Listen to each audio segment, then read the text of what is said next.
quizás es nuestra forma de no soltar el Mundial, ¿no es cierto? Pero vamos a seguir hablando porque siguió creciendo durante el día de hoy todo el tema en las redes, y no solamente en las redes, ya incluso con muchos comentarios, porque claro, aparece, esta es la lógica, ¿no? Aparece la noticia, después los recortes que hablan de la noticia y los comentarios en esos mismos recortes que terminan retroalimentando todo. Y quería empezar con una aclaración, con un disclaimer, como se dice ahora, con un cartelito. Si alguno realmente, con una mano en el corazón, cree que Messi fue para atrás en una final del mundo, déjenme decirle que son unos pelotudos. ¿Qué quiere que le diga? No entendieron nada de todo lo que vieron hasta ahora, ¿no? La película al pedo. No, porque vi mucha gente diciendo no, porque... Dale, en serio, déjense de joder, háganse adultos. Se perdió un partido de fútbol contra un rival que fue superior. A veces se puede, a veces no. Este equipo le ganó a casi todos. Bueno, a veces toca perder. Pero me preocupa, sí, lo difícil que es encontrar hoy, al menos en las redes sociales, que es el ámbito donde transcurre buena parte de nuestro intercambio de ideas con los otros, nos guste o no. Es muy difícil encontrar una posición razonable. Con muy pocas excepciones, el mundo se divide entre los locos que ven conspiraciones por todas partes. No, mirá, Scaloni pestañeó 3 veces cuando le preguntaron por el Dibu. Eso significa que la tercera y... O los que necesitan fingir demencia para no hacerse cargo de nada y entonces dicen no pasa nada. Si de repente hay medio planeta puteando a la Argentina a través de campañas que claramente tienen una intencionalidad. Porque esa es una pavada de las redes que no tiene consecuencias. Y la verdad es que sí, tiene consecuencias. Y por eso es necesario encontrar alguna especie de punto medio, algún término que nos sirva para salir de la locura, entendiendo que este estado de locura también es parte del plan que tienen los dueños de esos algoritmos y los dueños de cada vez más guita y de cada vez más poder para seguir profundizando ese proceso.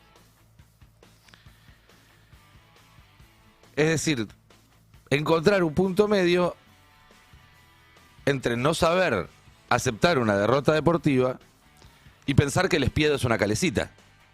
No, porque hay mucha gente que está ahí girando mientras lo rostizan y dicen qué divertido, quizás saco la sortija y me dan una vuelta más.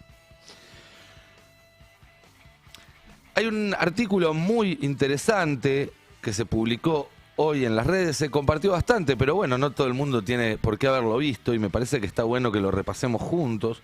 Se llama ¿Por qué todo el mundo de repente odia a Messi?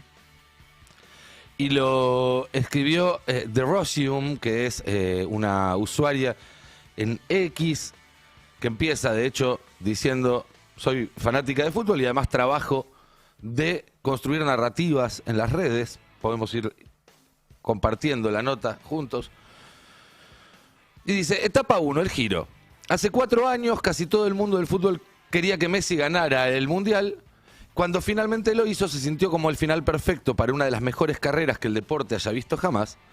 4 años después, las redes sociales de alguna manera lo han convertido en el villano y muestran un cuadro que muestra el sentimiento público hacia Messi entre 2022, donde había casi un 100% de admiración, hasta el 2026, donde la línea cayó por debajo del 50%, tampoco es 100% para otro lado, aunque las redes nos hagan percibirlo de esa forma. Y sigue esta nota, dice, entre ese momento y ahora, casi nada cambió realmente en el campo de juego. El arbitraje es en gran medida el mismo, el equipo está formado en su mayoría por los mismos jugadores y Messi sigue siendo el mismo tipo jugando al mismo fútbol. Casi todas las variables se mantuvieron constantes, pero la opinión pública cambió por completo. Lo único que realmente cambió, explica esta persona, fue la capa de distribución. Los algoritmos detrás de Instagram y de TikTok, y yo agrego y de X, que decidieron que las ediciones que tienen y la narrativa que tiene a Messi como villano funciona mejor en este ciclo que las que tienen a Messi como leyenda. Quizás porque la otra ya se gastó la última vez. Continúa este artículo que es realmente muy interesante. Dice, segunda etapa, ¿cómo comienza una campaña? Insisto, la persona que escribió esto trabajó en este tipo de campañas desde adentro. Estas cosas rara vez comienzan con una mentira absoluta. Normalmente empiezan con algo real. Una falta con la acumulación recortada, una decisión del árbitro sin la repetición que lo explica, un clip que es técnicamente preciso pero al que le falta el contexto suficiente para contar una historia distinta. Ahí es donde el algoritmo toma el control. Miles de versiones compiten por llamar la atención. Las que obtienen más interacción sobreviven y todo lo demás desaparece. Después de un tiempo, los clips sobrevivientes dejan de parecer momentos aislados y empiezan a convertirse en temas de conversación. Con el tiempo eso se convierte en el sentido común. Y agrega esta persona: mis amigos que no podían nombrar a ningún mediocampista, de repente odiaron a Messi todos casi al mismo tiempo. Gente a la cual no le interesaba el tema de fondo, se ve expuesta a una opinión tan fuerte y tan repetida que termina adoptándola como propia. Entonces sigue diciendo: anatomía de una campaña de narrativas. Y pone un gráfico que muestra cómo una narrativa es como un ciclo, como una rueda. Y dice: un estudio del MIT analizó alrededor de 126.000 afirmaciones compartidas por aproximadamente 3 millones de personas en Twitter durante un periodo de 11 años. En cada categoría que estudiaron, las historias falsas se difundieron más lejos, más rápido, más profundamente y más ampliamente que las verdaderas. En promedio, la verdad tardó aproximadamente 6 veces más en llegar a 1.500 personas, mientras que las falsedades tuvieron un 70% más de probabilidades de ser retuiteadas. ¿Por qué? Porque la verdad es compleja y las mentiras se adaptan muy bien a nuestros prejuicios, entonces nos vemos más proclives a compartirlas.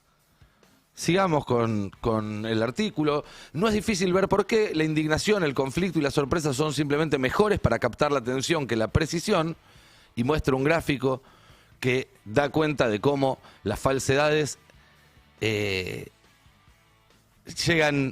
tardan mucho menos en llegar a la misma cantidad de personas que las noticias verdaderas. A eso hay que sumarle, agrega el artículo, el contenido que aparece como orgánico pero que en realidad es pago. Lo tenemos en la siguiente placa, la etapa 3, la capa paga. Gran parte de lo que parece contenido orgánico, es decir, natural, espontáneo, para fans en realidad no lo es.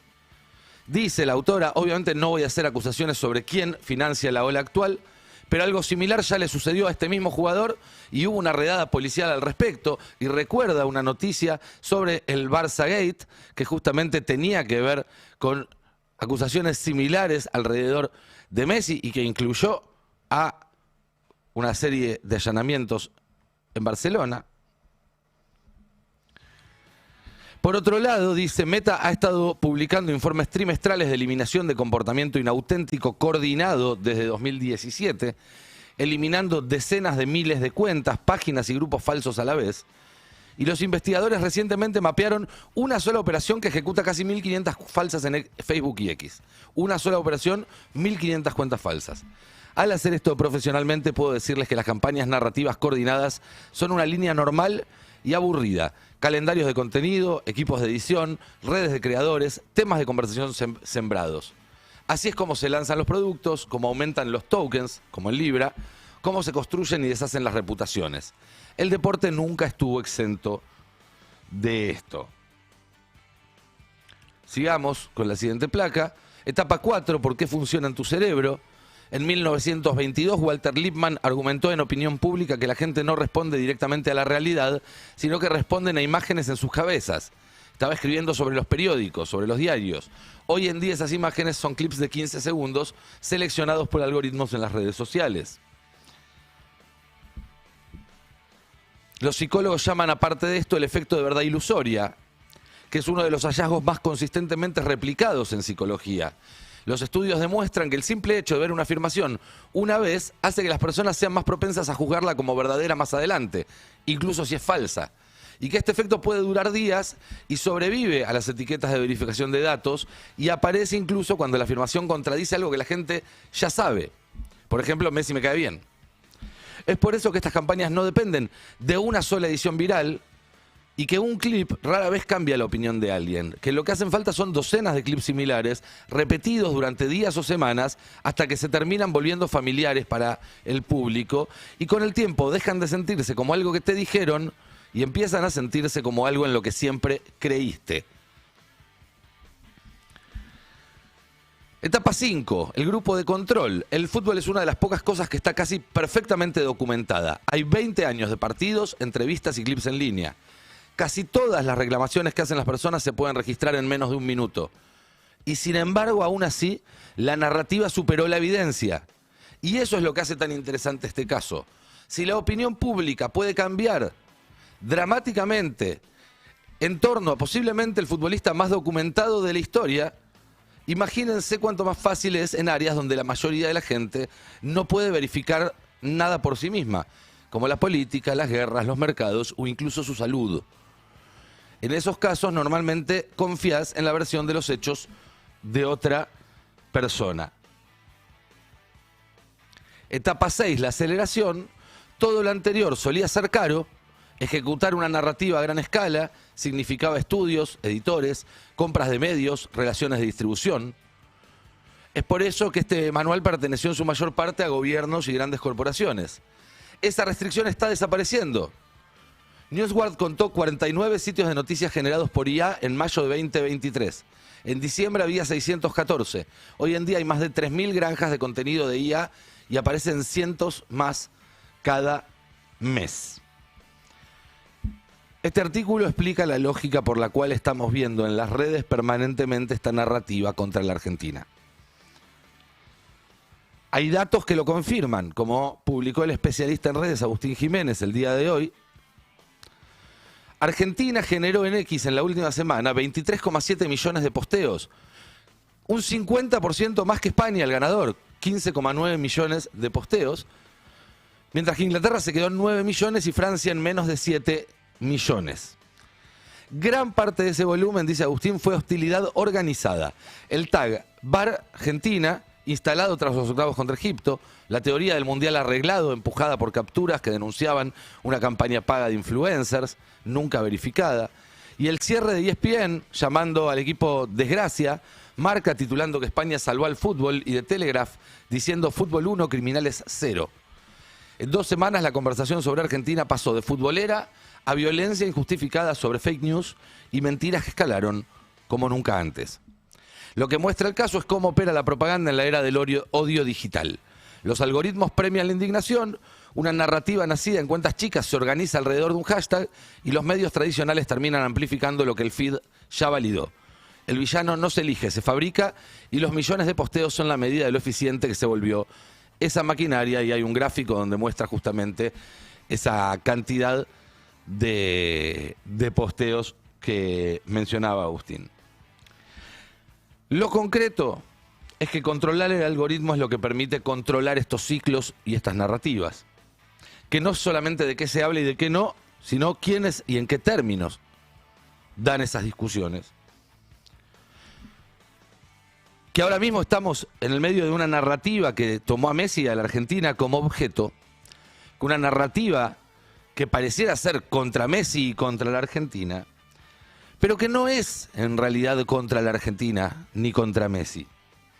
Es una narrativa que sirve para poner a vecinos contra vecinos, a laburantes contra laburantes, a construir historias y cuñas que fragmenten a la sociedad, a los distintos países y que explotan la enemistad entre esos fragmentos, lo mismo que a nivel nacional vienen haciendo los ingenieros del caos en las elecciones, fragmentar y sacar ganancia de esa fragmentación. Ahora lo están haciendo a nivel global. Porque ¿a quién le sirve que los argentinos se peleen con los mexicanos, con los colombianos, con los chilenos, con los españoles? Que los progresistas de acá se peleen con los izquierdistas de allá y se peleen con los populares de más allá, cuando del otro lado hay un solo capital cagándose de risa. Estas campañas tienen como objetivo volvernos más indiferentes ante el sufrimiento del otro, que puede ser un argentino, en este caso, sí, pero también un palestino, un ucraniano, un inmigrante en la Europa civilizada, un gringo pobre o simplemente un disidente, una voz incómoda, una mancha en el plan de los poderosos. La capacidad de hacerlo la tienen, lo están demostrando. Si no, ¿cuál es la explicación de que en el mismo campeonato en el que le perdonaron una tarjeta roja a la figura del equipo local a pedido del presidente, en el que uno de los equipos tenía que dormir en un país distinto en el que jugaba, por decisión de ese mismo presidente. El campeonato donde inventaron una regla y la aplicaron solo contra sudamericanos. ¿Se acuerdan la de la manito? Y en ese mundial, ¿el tramposo es Messi? ¿En serio? ¿Nos quieren hacer creer eso? También hubo otra narrativa ayer, publicada por un medio tradicional, los medios tradicionales también forman parte de esto, que mostraban una foto de los jugadores argentinos dándole la espalda a los festejos de los españoles y a la entrega de la Copa, creo que está ahí la placa 15. Cuando en realidad los argentinos lo que estaban haciendo era agradecerle a su propia tribuna, y como bien aclara acá Federico Espina, en las últimas 4 finales del Mundial, solamente 2 planteles subcampeones se quedaron en el campo de juego hasta que se terminó de entregar la Copa. Argentina en el 14 y Argentina en el 26. Tanto Croacia en el 18 como Francia en el 22 se fueron a los vestuarios antes de la premiación. Pero el tramposo, el maleducado, el soberbio es Messi, somos los argentinos.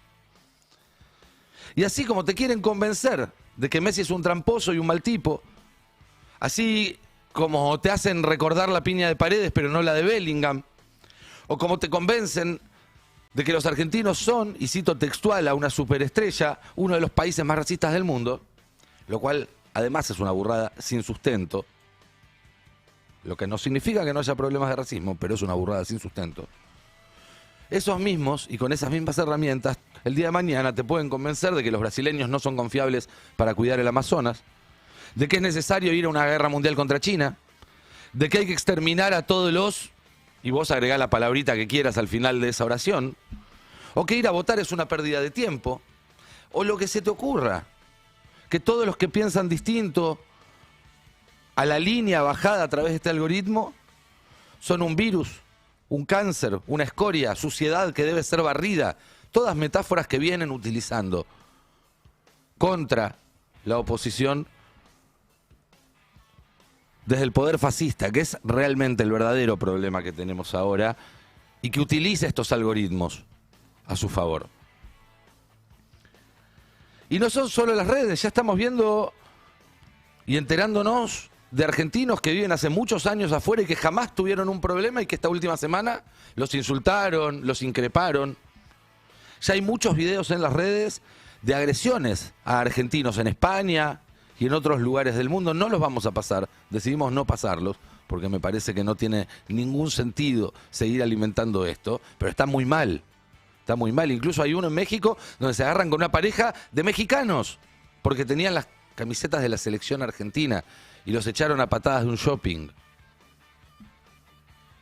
Si ustedes están a favor de eso y al mismo tiempo creen ser bien pensantes, progresistas, de izquierda, populares o lo que sea, yo me replantearía algunas cosas. Y este es un mensaje para ustedes, para todas las personas en España, en México, en otros países que se acercaron a mi muro también en estas últimas horas a opinar con el dedo duro y muy poca idea de lo que hablan y desde una posición de superioridad moral.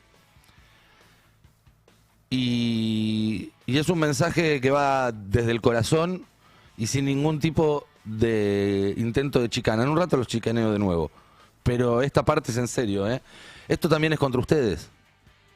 Esto también es contra ustedes. Y ustedes están reaccionando exactamente como esperaban que reaccionaran los que pusieron en marcha esta maquinaria. Los hijos de puta que nos manipulan. A todos, ¿eh? Todos nosotros somos manipulables por lo que pasa en la pantallita. Yo tampoco estoy a salvo de eso.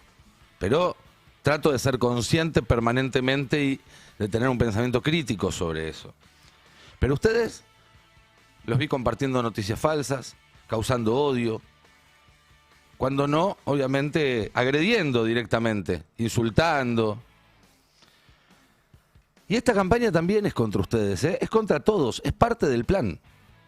Es parte del plan que tienen los dueños del algoritmo que ustedes alimentan y que se alimenta a su vez de estas lógicas. Un algoritmo que hoy nos tomó de punto a nosotros, pero que luego puede venir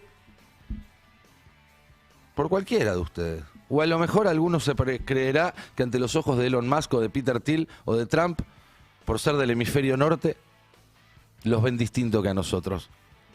Los ven exactamente igual, lamento desilusionarlos. Y hay que decir también que la intelectualidad orgánica de la izquierda en Europa y en Estados Unidos, después de la caída del muro, ha fracasado. Y ha fracasado de forma pobrísima y de forma infinitamente más patética y derrotada que lo que pudieron hacer los laburantes del tercer mundo en ese tiempo. En China, en Brasil y en un montón de otros lugares del mundo. Y por momentos también acá en la Argentina. El banquito de superioridad moral desde el que hablan no existe. No existe. Y descolonizar sus propias ideas es parte de la tarea pendiente que van a tener que afrontar. Si quieren los ayudamos, pero es algo que van a tener que hacer ustedes. Y si no lo hacen, el problema es de todos. Y acá no hablo de Varoufakis, de Acemoglu, de Rosalía o de Patti Smith, de los profesores de estudios de coloniales o de los columnistas del New Yorker, que lo voy a decir en lenguaje académico para que entienda, me chupan bien los 2 huevos argentinos que tengo. Pero sí hablo de los laburantes de esos países, de los trabajadores que ante el fracaso de esas izquierdas mezquinas, o bien se volcaron hacia la ultraderecha, o bien aún sostienen esas ideas, aferrados como si fueran el tablón de un barco que hace un cuarto de siglo ya naufragó, pero no encuentran una alternativa para ver más allá de esa nostalgia por el estado de bienestar que tienen. Y son trabajadores dignos, que se pelan el orto laburando todos los días por cada vez menos, como nos pasa a nosotros, y que son víctimas de la misma casta de súper ricos que nos manipulan hasta robarnos incluso la misma dignidad, esa dignidad que nos define. Y lo que buscan es exactamente lo que están logrando. Lo que buscan los dueños del algoritmo es que cultivemos el odio entre nosotros en lugar de cooperar entre nosotros y cultivar el odio a ellos, que son los que se merecen todo este odio que ustedes vienen usando en las últimas 48 horas para insultarnos a nosotros, los argentinos, que tendremos un montón de defectos, pero no te sacamos el valor de tu laburo, no te vigilamos hasta cuando vas al baño, no manipulamos las elecciones donde eligen a sus presidentes, los que eligen presidentes, otros andan muy contentos con sus reyes. Eso no es culpa ni de Messi, ni del Chiquitapia, ni de Nicolantos, ni de Milei ni siquiera, al cual ya voy a putear en un rato. Y digo, esto no es algo que se me ocurre a mí, no es una ocurrencia. Lo dijo la semana pasada Marco Rubio en un video que ya pasé el jueves, pasé el viernes, pasé ayer y voy a pasar hoy de nuevo porque está todo ahí. Porque hay que entender cuál es el plan de esta gente. Escúchenlo. Este es un mal distintivo y único. Siempre ha estado impulsado por un odio, por encima de todo, un odio hacia la civilización misma. Es una revuelta de los peores contra los mejores, una revuelta de los débiles y los cobardes contra los fuertes y los buenos. Es perpetrado por aquellos que no pueden construir, que no pueden crear, que no pueden lograr grandes cosas y se vengan del mundo por su propia insuficiencia, buscando destruir a quienes sí pueden. Esto es lo que es el izquierdismo radical. Puede adoptar diversos lemas e ideologías a lo largo del tiempo y el espacio. Pueden llamarse anticapitalistas o antiimperialistas o comunistas o anarquistas o marxistas, pero el carácter fundamental siempre es el mismo. Siempre es el mismo. Es un resentimiento venenoso, encubierto en el lenguaje de la igualdad, la justicia y la liberación. Está claro, ¿no? Todos los que hablemos de igualdad, de justicia o de liberación, somos el terrorismo radical de izquierda que debe ser iluminado. Ustedes también, muchachos, ¿eh? Ustedes también. Avívense, porque si no somos pollo todos. Y acá voy a hacer un breve paréntesis para recordar que en este contexto el gobierno argentino no solamente no hace nada para defendernos de esta campaña que claramente nos perjudica, sino que alimenta estos discursos a través de sus aparatos en redes sociales, a través de propuestas estúpidas como están saliendo ahora a decir de que hay que arancelar la educación, la salud y demás, y a través de, obviamente, sus políticas nefastas de alineamiento con Estados Unidos y con Israel. Es decir, los que deberían estar cuidándonos en este momento están colaborando con el enemigo. Cierro paréntesis. Y termino. Creer, como también he leído, porque insisto y vuelvo al principio, parece muy difícil no irse de mambo para un lado o para el otro. Parece muy difícil hoy en día encontrar una posición más o menos centrada. Creer que el verdadero problema, el problema de fondo, es el boludo de Varoufakis o es el New Yorker y no los algoritmos y las redes que nos están enloqueciendo, es un error gravísimo. Es un error gravísimo de diagnóstico también. Entonces, para empezar a ver cómo salimos de esto, y a mi entender esto tiene que ser parte del debate electoral de cara al 2027 sí o sí, porque la campaña va a estar teñida por esto. Hay que empezar por lo básico. ¿Y qué es lo básico? Que a esta altura del partido el ecosistema digital, las redes, los algoritmos y demás deben ser entendidos como un bien público y como un espacio público. Porque es lo que son, porque así funcionan. Y una vez que decidiste que es un bien público y que es un espacio público, como tal, estás ante la obligación de apropiártelo, es decir, de sacárselo a quienes lo dominan hoy, de regularlo y de protegerlo en función del bien común. Y esta es una tarea que requiere de coordinación internacional para hacerla, no se puede hacer en un solo país. Por eso quieren que los españoles nos putiemos con los argentinos y los brasileros y los paraguayos y los mexicanos. Porque saben que si los países se putean entre sí no se pueden poner de acuerdo para ponerle un freno a ellos. Pero mientras el ámbito en el cual formamos nuestras opiniones, elegimos nuestros candidatos y nos vinculamos con nuestros prójimos, por no hablar de que conseguimos trabajo, conseguimos clientes, viajamos, hacemos todo a través de esas redes y esos algoritmos. Mientras estén en manos de los tipos más ricos del mundo, tipos que ya demostraron su capacidad y su voluntad de utilizar esa ventaja, de instrumentalizarla en nuestra contra, no va a haber ninguna solución para este problema. Hoy es Messi, mañana será Vietnam, México, Paraguay, España,